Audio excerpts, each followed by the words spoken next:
Hello and welcome. Where am I? Extra Connections. I was going to say it's hot here in Los Angeles, folks. Forgive me. We're here at Extra Connections. We're going to connect with a fantastic singer that was part of my desk. I have a little desk here, and it was part of my desk. And I was like, okay, I'll listen to her. Then I heard her latest single, Make Our Way Home. I am an instant fan, instant fan. I'm going to tell you where to find that video. Find it so you guys can listen to it right away. You're going to run, don't walk. Well, get your tablet, your phone, whatever. But I'm saying everybody should listen to this. The music's good, instrumentation is good, and her voice is smooth. She is from the Pennsylvania area, like I am, so I'm very excited. Talking to someone with both of her hair wrapped up because it's hot. Calli Graver, how you doing, Calli Graver? How you doing? I'm great. How you doing? Good. So I just want to say, I just thought, just to kind of, because yesterday we just lost an icon, Louis Newton-John. I don't even know. I don't even know. Do you know about her music? I mean, everybody knows Grease, of course, I think, but do you know about her music? She's a person who sang different genres too, kind of like you're saying. Yeah. So any thoughts on that? Well, Grease is obviously an immediate connection that everybody makes, and myself included. Growing up, my parents were in musical theater, and it was one of the first shows they actually did together was Grease. Oh, So wow. my playing Sandy, and that connection is very close to home for me. And watching that movie over and over, and just thinking about my parents and their crazy hair when they did the show. But I mean, Olivia is such an icon in her own way, and the music she made was so important. And I mean, everybody also thinks of Let's Get Physical, which is a wild and fun and crazy song. And I hope people are safely today in the heat getting physical, because it is hot. It's hot. We need to celebrate this woman. Yes, it is. Have you talked to your parents about her death yet, or? Oh no, no. I wonder how they're feeling. Except that that's the show they did. I wonder how they're probably feeling it also.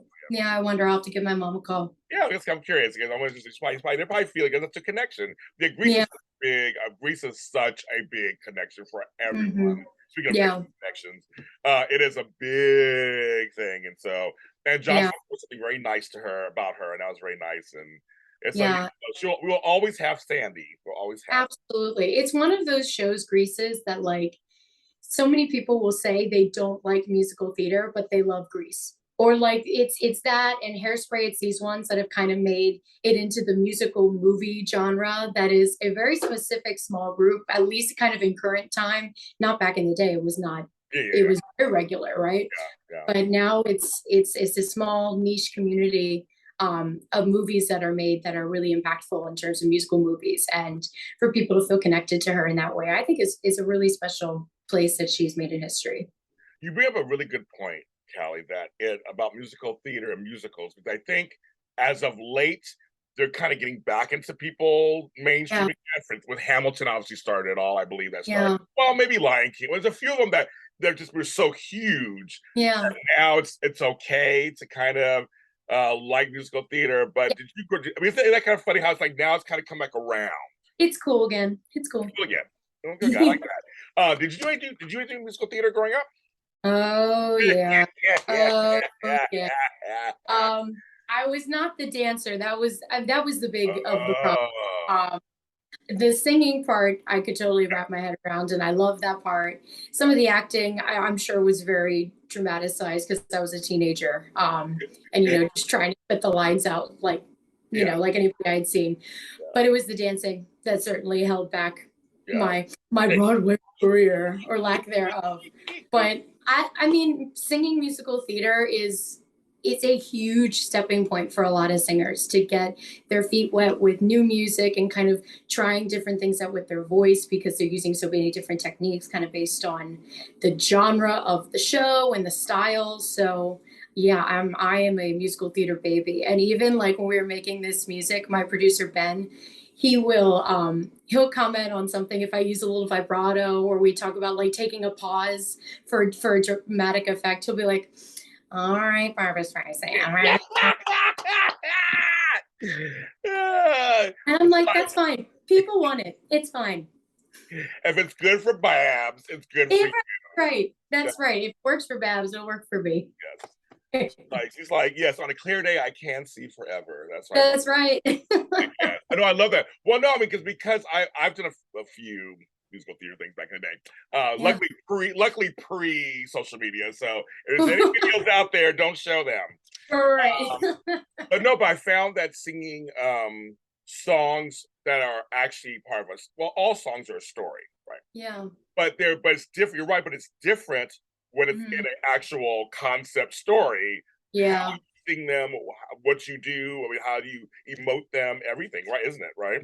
It's totally different. And it's interesting because as you said, all music is storytelling. And it's just sort of a matter of what kind of style is more forward thinking with it and more like direct. This is where you are in the plot. You're understanding how this song contributes to it, and what is more ambiguous. And I think about pop music in that way, where it's like, it can be commented as kind of lack of emotional substance in that way in comparison to maybe musical theater or stuff that touches to the heart, but it is right to the point. It's like, you're hot, let's dance. And I think there's a fun story in that too. Yeah, So yeah. all of it kind of plays into the stuff that I make and the stuff that I listen to, and musical theater in particular is like that direct line to, here's where we are, how can we touch on the heart. I remember years ago when Kylie Minogue came out with her "Can't Get You Out of My Head," which was a huge hit in the 2000s. And she had made this, she said, "I want to make pop." This is an actual quote. "I want to make pop fun again. Pop is not a dirty word. It just means pop." Yeah. So you just saying that when you're saying how people look at pop as less than in terms of substance. They're really, I mean, I remember also Madonna when she did her Ray of Light album. She said, "I want to make techno music with soul. I want to actually add stuff to it."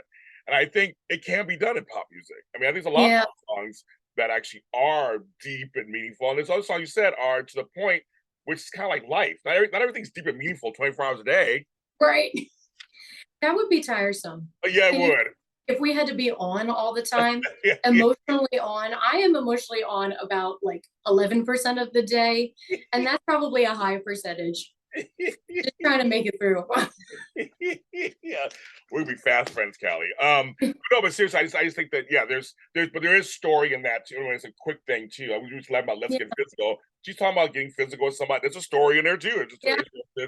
It may not be, Rodgers and Hammerstein or something, that or how Burt Bacharach or something. That's not the, that's kind of, you know what I mean? It's like it's like you think about like even with the visual of it, immediately what Let's Get Physical looks like. You know the colors, the outfits, exactly the brand and the vision of that song, top to bottom. You don't have to know all the words. You don't have to know all the moves, everything she did, but what that song feels like. And that, like, isn't that what everybody's aiming for with music anyway? For like you to be able to connect to an audience and what it feels like. So even if it's not that, I don't know, substantial or important, it's still important. It still has a feeling and something that people are holding on to. And that makes it count. Now, I'm a musician too, and I hate to do this, but I'm going to compare a couple of things just for a conversation's sake. Because you are Calli Graver, it's your music, your sound is your sound. But when I heard some of your music, when I heard this latest single, "Make Our Way Home," I heard shades of Norah Jones. I heard shades of Diana Krall. I heard shades of. So I'm just using that just to, I don't want to, you are your own person, but I just want to say they're two great artists, also, obviously, right? Yeah. But I heard shades. I was like, wow, okay, first when the guitar opens and he's playing, you're like, okay, this is really melodic, it's really good, and then you come with the vocal. Congratulations on the single, just first of all, congratulations. Thank you. Very well done. Has it been, we're going to get into the single even more so in a second, but has it been easier or harder to make music during this weird time in history? Because I know for a while I was like, should I do music? Does anybody care? Does anybody want anything? And then I realized people do care. They do want something, keep their mind off what's going on. So what has your journey last couple of years up to this point of getting this song done? It seriously has been years. It feels like a decade. It feels so long. I came to my producer, Ben, like right at the beginning of the pandemic. And I'm a gigging person. I go out and work as a musician and as a teacher. My Zoom profile says professor because I love that. I love it. Oh my God, it's so ridiculous. They're like, when we're in a Zoom meeting, they're looking for the teacher because I'm like, I'm here. So I had to keep it on so people know I'm like almost an adult. Yep. But I came to Ben right at the beginning of the pandemic because I wanted just to still have people hearing me. I was like, I don't want to lose this connection with other musicians. Feeling like I was building relationships in the city. I didn't want to lose any of those. So I was like, let's just make music so we can kind of still keep the ball rolling. I didn't want to lose momentum on that front. And then we like fell into conversations about what my sound was. And at the time I really didn't know. I knew that I'd had a lot of influence from jazz. That's what my master's degree is in. It's in jazz studies. And I gig a lot of other types of music, including kind of party band stuff where there's a lot of contemporary pop. And at my background in musical theater. So I'd had all of these influences and then other things I was listening to. And he's like, well, what would you make if you were to make a record? And I'm like, I don't know. That's interesting. Wow. Okay. Big haunting question. Yeah. I didn't know. And he was very, very gracious with me and sent me some stuff and just said, I can hear your voice in all of these different directions. And Ben himself is an incredible songwriter and has his own original music out, but he works as John Legend's touring guitarist. I know, right? Well, there you go. Okay. To make me sound fancy, but it's not my gig. I've met John Legend, very nice guy. Yeah, yeah, there you go, girl. Yeah, wow, okay. He does all this different stuff too. And so we really connected on hearing our music as a lot of different influences. So we had many discussions about what we thought we could be making, and then took along many months to work together virtually and then eventually in person safely, and kind of writing and arranging stuff that songs we had loved. We had both had a mutual fondness of a jazz standard called In the Wee Small Hours of the Morning that we recorded as a duet for this record. So we had worked together for a long time, and then, God, probably 8 months to a year in was when we got other musicians to come and hang out with us safely so we could figure out what this sounded like besides with guitar and vocal. And so we slowly started bringing in those pieces, and about a year and a half later got into the studio. No, I mean, and right now it sounds like, but it went by fast, didn't it? If you think about it, look back on it, it went by fast. I mean, but it was that, we had to be careful taking our steps to get here. I mean, literally to get here. It's like all these different steps to do that. But I mean, 2.5 years with this pandemic, it's kind of weird. It is weird. It's kind of weird. Yeah. Kind of fast. Not really, but it went slow and fast at the same time. Yeah. A year ago, me wouldn't have said it's been fast. But now, yeah. It's just so part of our routine now. It is. So what does Ben bring to your sessions that complements you and what you bring to the sessions? Ben is like one of the most thoughtful people I've ever met. He is so intentional with his words and with the things that he puts out into the world. And it was something that I really had to get used to. And he knows this. I think it's maybe the people pleaser in me that wants to, if there's a conversation going, I'm looking to validate somebody and just be like, yeah, of course, tell me more, blah, blah, blah. I'm quick like that.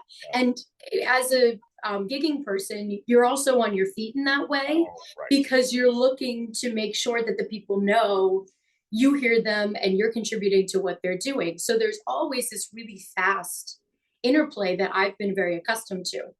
But Ben is not somebody that's afraid of space. And I was very afraid of the space and felt very vulnerable as I was coming into my sound and into the writing and into the arranging process of this. As he would listen, he would just sit and listen. And my wheels are like, oh my God, he hates me. Go on.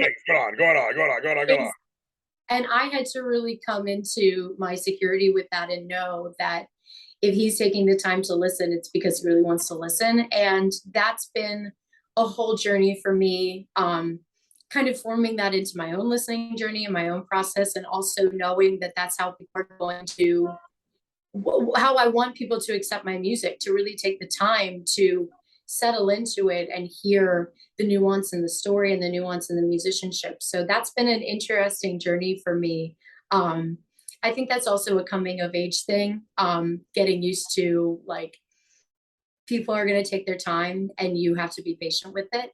But yeah, that's been a really great bond that we've had over this stuff. And that has meant that sometimes in moments when we were in the studio recording, that I was the person that was a little more quick. If we needed something kind of decided and he's like, I don't know, what do you think? And I'm like, well, I think it's this. Okay. And he's like, okay, that's what we'll do. So we had a really good kind of back and forth in that way. Yeah, I think you learn as you get older, it is an older thing, the art of listening. Yeah. And sometimes just saying something right away is not always the answer. But you're right, it's us who want that immediate answer, gratification. It goes, why are they saying that? Why are we sitting here? It's only been 5 minutes. It seems like 20 minutes, that kind of thing. But you're like, good, no, they're actually taking the time to really think about, like you said, be intentional and think about what they are gathering from you. I think that's such a, I learned that too. I had to learn it also. It's weird because I think we're all also just begging to be heard. And as humans, just begging to be understood. And like a goal of the music that we're creating, and not just me, but like I think in general, is what I said earlier, to make people feel heard and to feel like they can connect and relate to it. And that has to come with some patience. So that has been a huge journey for me, and that I wouldn't have figured that out without them. Yeah, no, was there a moment during this last year and a half or so of recording you had I call the click moment, where you go, that's the sound? Was there a moment or moments of that as you're going along going, yes, work on the song? Like for me, sometimes I'll hear something, I'll go, yeah, that's it. That's it. I didn't know that was it. That's it. You look around like, that's it right there. You hear it, I hear it. Then I go, that's the direction I want to go. Got it. Did you have any of those moments at all? Or it's tough. There were definitely a few. Like I could tell as Ben and I were working together that we were reaching on something really important and really special. But I think it was like in the very first rehearsal that we had my whole band together, because it was the first time we were hearing like how everything was going to come. And both of us had this instinct that like, it's going to work, but we have to really, it was very important to me as a jazz musician to allow the musicians that we hired to contribute in their way. And like, because I don't play the drums. I'm desperate to play the drums. I mean, I'm always air drumming everywhere I go, but I don't play them. And I don't play the bass. I don't play these instruments. Yeah. So I have to really rely on these people to not only do their job well, but to hear what they want to hear in this music. So a lot of space was left in the creative process with Ben and I to allow people to put their own voice and their own spin on things when we got there. So then when we were all together, finally, it was like, oh, that's how this sounds. That's what's happening. And that was so rewarding and incredible. And to feel like we got here. This is what we've been waiting for. We've been waiting for this moment, and it's all working. That was very exciting. Yeah, that is, I like that when a plan comes together, as they were saying in the movies. Right.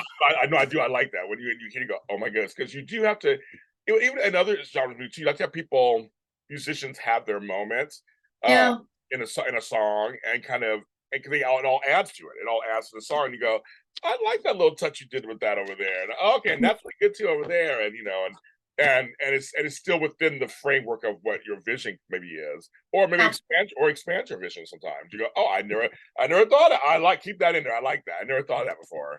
Yeah, definitely. That's how it should be, right? It should be not super set in stone, but also fluid at the same time. Yeah, totally. And even like we Make Our Way Home, we had recorded most of the song, and then Ben and our pianist Luke came to me and they were like, I think we need organ. And I was like, what do you mean? Like this, I mean, it's a spiritual song, but I don't think it's a clap your hands, go to church kind of song yet. And he was like, no, I just think it needs this thing under here for it to warm up and feel connected. And I was unsure, I must admit, but I was like, okay. all right, I mean, just give it a try. We'll hear it. And then they did it. And I was like, oh, okay, we can keep the organ. Well, it's hard when you're creating your baby.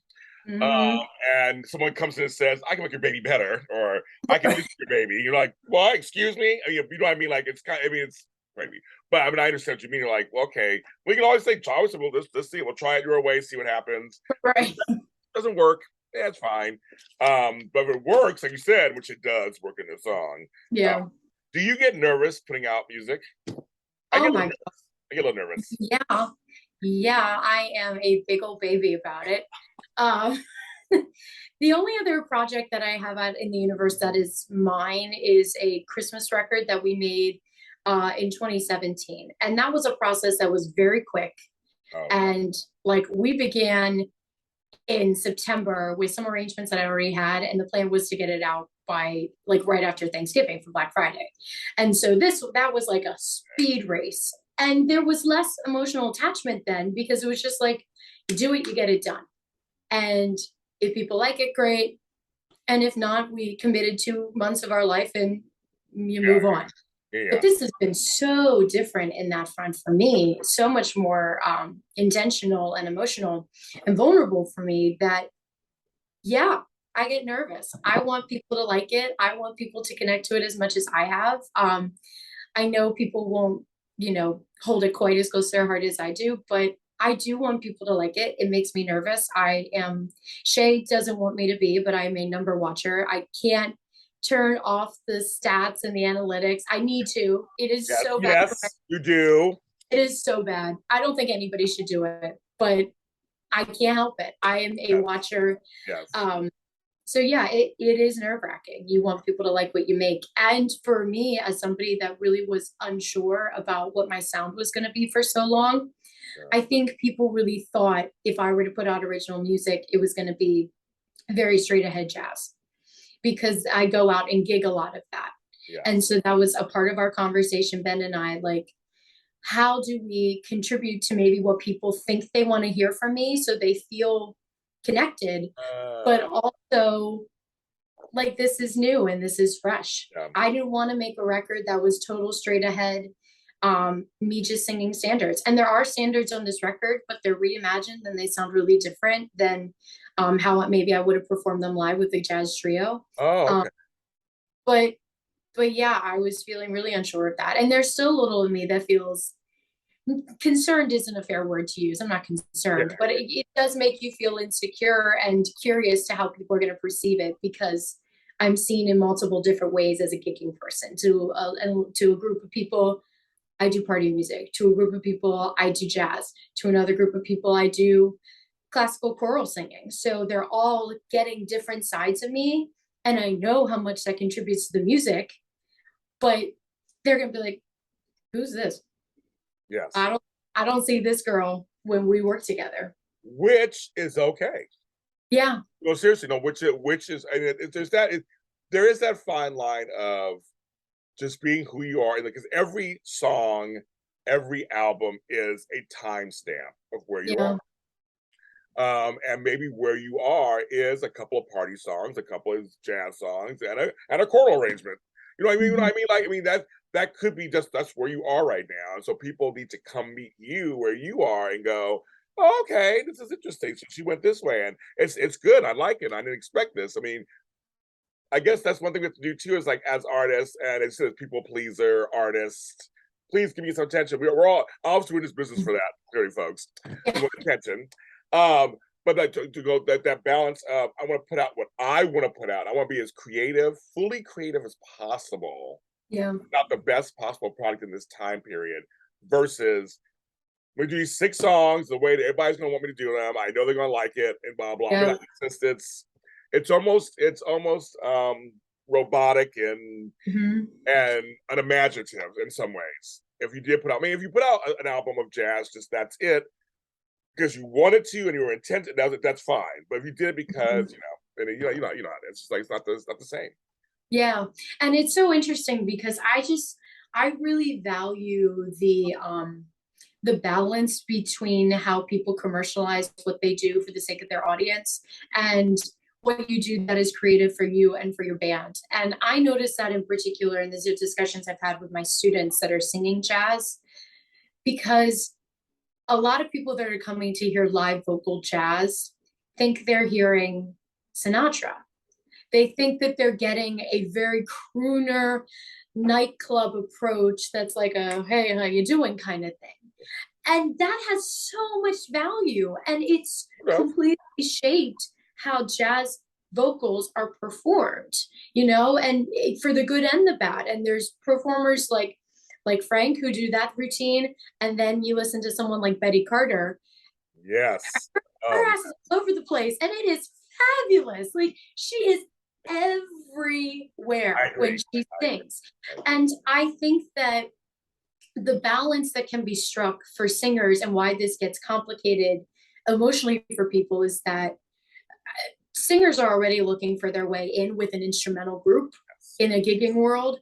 And so that construct of looking for what's going to attach to them, what's going to attach to my audience, and then what's going to attach to me, that is sometimes three very different paths. Yes.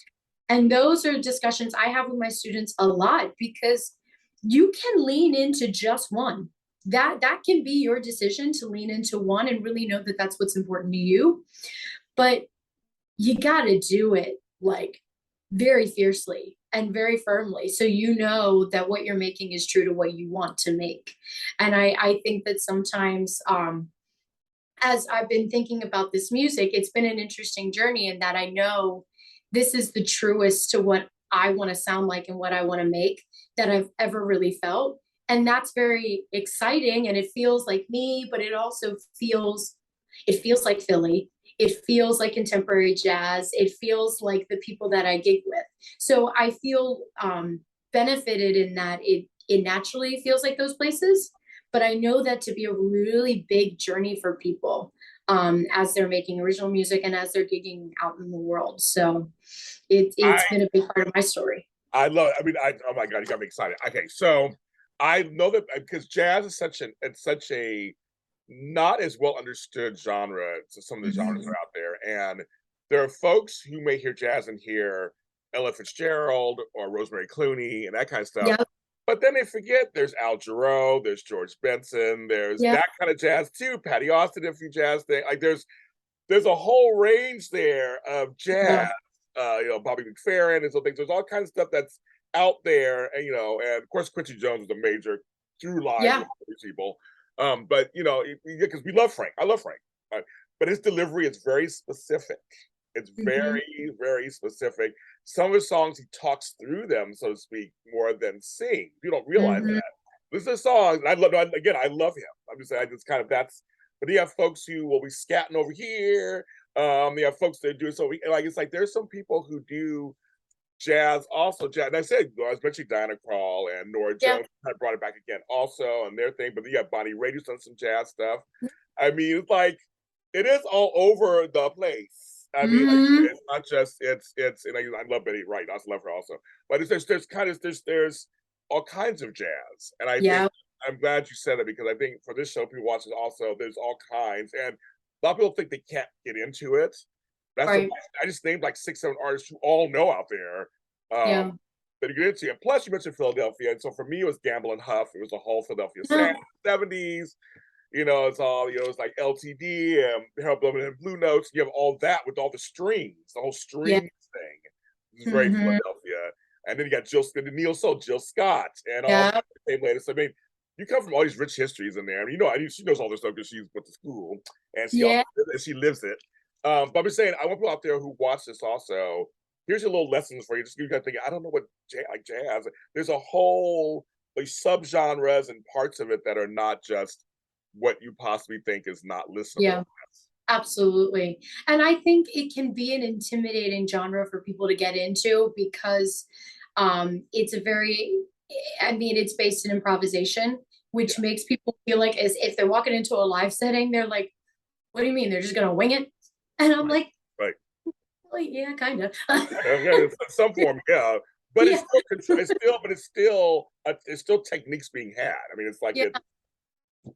Yeah, absolutely. And it makes me curious. I mean, not to get too existential about in it, the weeds. but right, it's what makes jazz important and worthwhile to listen to and very creatively fulfilling for the musicians is that it's about, you don't make good jazz unless you understand the rules of good jazz. Like, you have to know the rules before you can break them. And it makes me wonder, as a society, how willing people are to really break the rules, you know, and like to step outside and to figure out what is important to them and what matters as a listener and as a participant in the music. Because ultimately, no matter what genre you're listening to, you're participating in the music, and you're participating in as a listener and as somebody that's taking that in. And in that way, the artist has to know what is working for you and what isn't.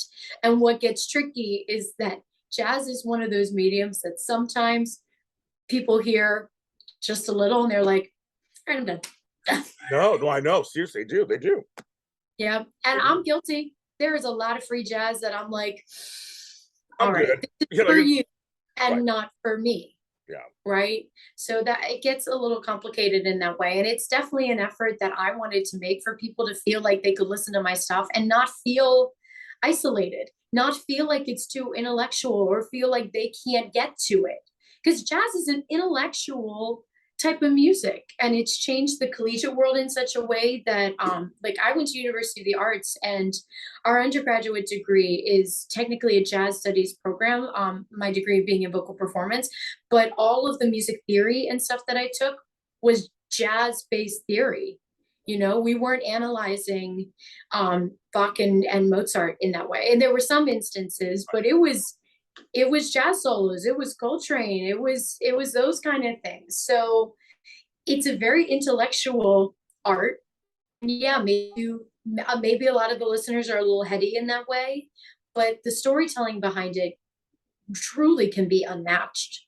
So that's why it's always been so important to me that people still feel in my music there's that in there. And Make Our Way Home is maybe one of the more delicate songs on our record that has more of that singer-songwriter gentle approach. But we have, I mean, truly some of the best jazz players in Philly that are playing this music and that have participated in writing and arranging with us. And they're swinging. I mean, there's some heavy stuff on this record that they did that my musicians contributed to. So I needed to plug that too, because they're so. Good. Please do. Good. Well, no, the thing is, there has to be some kind of trust too in there that you can go out on a limb and come back. You know, you go on a limb and explore the notes, explore what your voice can do, explore what the musicians are doing, and still kind of come back to some areas in the circle a little bit, but not be stuck in the circle. That's what all music kind of is, especially if you do it live. It's all that. But I mean, even in the studio, you want to create something, you want to recreate what you're doing live in the studio, that feeling of just kind of like, we're gonna play. I have some ideas, and we have lyrics, and we have some stuff. We're also gonna play with it and see what the best comes out of this. Yeah, and people take that for granted in the recording process. It's a big deal, and we shopped around to find the perfect studio and the perfect engineers to be a part of mixing and mastering this project. I mean, jazz is an example of the recording style in particular. You're thinking about the very diverse nature of East Coast jazz and West Coast jazz, because West Coast jazz was really being kind of moving forward with more at the time contemporary sounds and becoming more produced. And the East Coast, we're still staying in these live rooms and making these live records. So that's very much a part of what I listen to, and the maybe defensive nature of, East Coast, blah, blah, blah. Yes. Right. Yes. I was there on the East Coast. So we went to the studio we went to was called the Gradwell House, and is in South Jersey, and it's a beautiful live room. So most of our instruments were all in the same space, really able to physically connect to the music together. And that was huge for me. Now I'm the one in the box because like as the vocalist, you're the one with the super headphones, with the Yes, microphone, the whole yes. thing. You can just barely see. Like I'm like this, looking around to try to catch everybody in the box, but they feel like I was included. They'd be like, "Callie, how you doing in there?" I'm good. So I, about 5 years ago, Yeah, was asked. I put up my first album like 6 years ago. It was a pop album, a dance album, whatever. And I do spoken word. I also sing too, but I do spoken word yeah. album. So my second album is called Speaking with Strings, and I actually was asked to work with a jazz string symphony. Mm, And I wrote all my songs original, so I wrote them. And that's the only, and I want to do it again. I like to do another second. I want to do a second. It's been years. I put out like 9 albums. I've been out for a while, but I want to put another album out with them because I really enjoyed, because it was scary.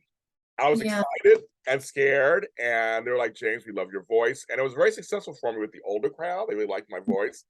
But it was very interesting to, I wrote, he said, James, just write like you write. Don't worry about it. Just write like you write and just bring it into the studio. We'll see what works. And they did some stuff that I was like, wow, that's mm, me doing it in front of that. I was like a little baby in there. And but I would tell you, it's my favorite albums I've ever done. So I do have a jazz album out there, kind of. It's kind of crazy. yeah, I did. So but I learned so much doing that album about myself and yeah, as an artist that doing that album really informed me as a musician, as a songwriter, as a vocalist after that and since. mm, The first album, I was like, the first album is that album you want to do your whole life. That's your first album. Everything leads up to that. yeah, And it was good. But this album, which sometimes second albums be really weird because that's sophomore slump and all that kind of stuff, but it's one because it was a whole different genre. I was doing something totally different than the first. yeah. But it did help me inform my next 3 or 4 albums and how I approach stuff. And I was like, Wow. I want to do it again. I'm talking to you, I'm re-energized again. I want to do it again. I really did enjoy Uh, that element of surprise, the element of discovery. I'm not saying I don't yeah, do that other stuff either, but it's like is a difference. yeah, It was very individual musician heavy for me. yeah. That's what's collective. It was very, each person had their parts. They were trying to Yeah, match my songs. I heard that. That's the first time I heard that. interesting. I love that. I think that's so great. Like, I mean, when you find yourself in a situation that feels scary and feels completely new, it's totally formative to who you are, you know. Yes. Hopefully for the good and not for the That's bad. right. Yeah, hopefully, it was good. But for mine, it was good. I did a Yeah. song years later, I think 2 albums ago, where I sing a different key. Mhm. My producer was like, James, this song requires you. I just had this feeling you should sing a different key. And I'm like, but I'm a deep voice person. He had me go Yeah, up higher. And I just trusted him. I yeah, said, I'm gonna trust him. Like you said earlier, so I'm gonna trust him. We can try it. If it don't work, it don't work. That's the great thing about being in studio. It don't work, you go back to whatever you're doing. But right. it's called Lost and Found. It would be a big hit for me. It was fine. But I'm like, but that's the whole thing about creating music is just the trust factor of going, okay, Yeah, I'm going to trust this. We're going to try it and let the others do their jobs too. Hopefully you pick people that you surround yourself with that are good. You sounds like you did. You picked people hmm. who know excuse my language, know their shit too. They know that shit. They know their shit, right? You do that too, right? You have Ben, the others, they know their shit, so they know what they're doing. So hopefully they Yeah. can kind of carry with you what they know and make you shine. Yeah, that's so important. And it was a big deal for me when we were even talking about who was going to play this. That there is not a shortage of incredible musicians in Philly. No, It's of course, yeah, of course we couldn't find somebody. That's not the not. we wanted to find the perfect band and the people that were going to contribute to this musically that was going to matter, but also that were going to make me feel comfortable as I was exploring this whole new world for myself. I wanted to be sure I was with people that were going to be patient with me, and I didn't expect for the process to be like a hold on while I go to the back and cry kind Oh, of oh thing. yeah, yeah, yeah. But like I thought, well, if that happens, I want them to wait. You know, like I need that, and I need to be sure that if anything happens, if we need to change something or if I need to refigure something out, that we have an adaptable group that is willing to go to those places with me, and people that I trust believe in me and my vision and are going to be patient as we make this together. And like sometimes as I've been thinking about this branding and talking with Shay about it, she's like, this is your record, right? And I'm like, yeah, but my family left. We made this thing. We all did it. But ultimately, it is yours. I mean, that's ultimately you're the face. I mean, you're the face. Yeah. You're gonna be the one out there that they're gonna look at first. You're the front desk. Yeah. So you seriously, you're the front line, front desk, all those terms. It really is you. They're gonna encounter first. Everybody else is there, but it's gonna be like, well, Callie did. How's this feeling? This feels this way. You're the first line defense. So I agree with Shay on that one. So yes, yeah. But it's hard sometimes to come to that because you don't realize when you're in a studio or collaborating, you really are collaborating. Like this, no man or woman is an island. Trust me, it's like it's completely a team of people or persons. Or you look at Billie Eilish. She always about her brother Phineas. It's always them together. Like people work together in the studio to create something for you guys, and it can be very emotional, very taxing, very much fun. All these things, I love it. I mean, I love it just like it. I love it, but it's like you're creating, and the creative process is just not a straight line. It's totally true. And I think it's so funny. I was just having this conversation with an Uber driver. Yeah, I like that. I like that. You know. Yeah, nice guy named Daniel. Shout out Daniel. Hi, Daniel. Daniel, the Uber driver. Yes. He's a jazz fan. And okay. He grew up listening to jazz with his family. And we were just talking about art in general.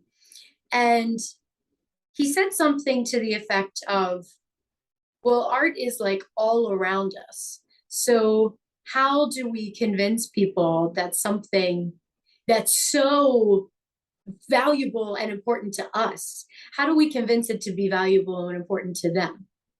And I was like, Daniel, you're breaking my heart. I know that. I don't know the answer. Oh my God. Yeah. And he was totally right. I mean, we're in the car. Every logo, every street sign we pass, all of that is art. Right. So the idea that somebody is going to be as emotionally connected as we are is maybe a stretch, but this music is really, really important to me. And I've tried to let the people that want to be included feel included, inviting them in to understand some of the context of the lyrics that we're writing, that we did write, that we're done now. Trying to make them feel like they are a part of this, because it's a very personal process. And a lot of people in their normal day-to-day life don't have to get that deep. And they do, because their personal interactions and their relationships with people are deep, but they don't got to put that shit out in the world. They don't have to put that on the internet. And it's superpower as artists that we get to do this. It's an honor and a privilege, but it's also a real task, and it's heavy.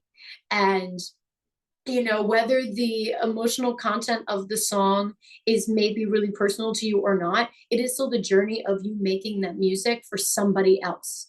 It's for you, but you also know it's for people.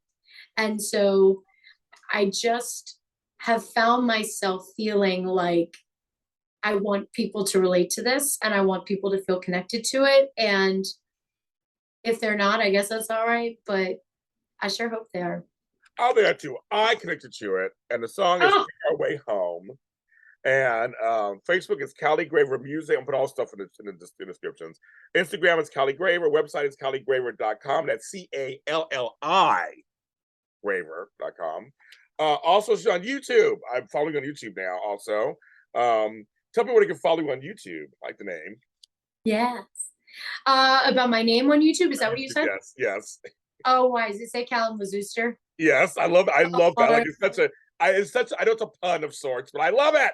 It's so goofy. That is like my AOL AIM screen name from a gabillion years ago. And it was one of the things I was like, this should stay out in the universe. Somebody should call me Callum Mazooster one day. That's why I have to have you say it. I think it's hilarious. I love it. I mean, with my last name, I make my last name and all kind of stuff. So I loved that very much. Thank you for being on the show. You're welcome back anytime. When your album comes out, you have to come back on. All that kind of stuff. You got to come back on, come back on. You have a new friend / whatever here in LA rooting for you. Thank you so much. It's been such a pleasure. Too. So folks, follow her. I'll put the stuff in the links below. Do it, or I'll come find you. You don't want me to come find you. Find her. Make Our Way Home. It's out. So go ahead and check that out. I'm James Lott Jr. Art is very important. Indie artists are very important.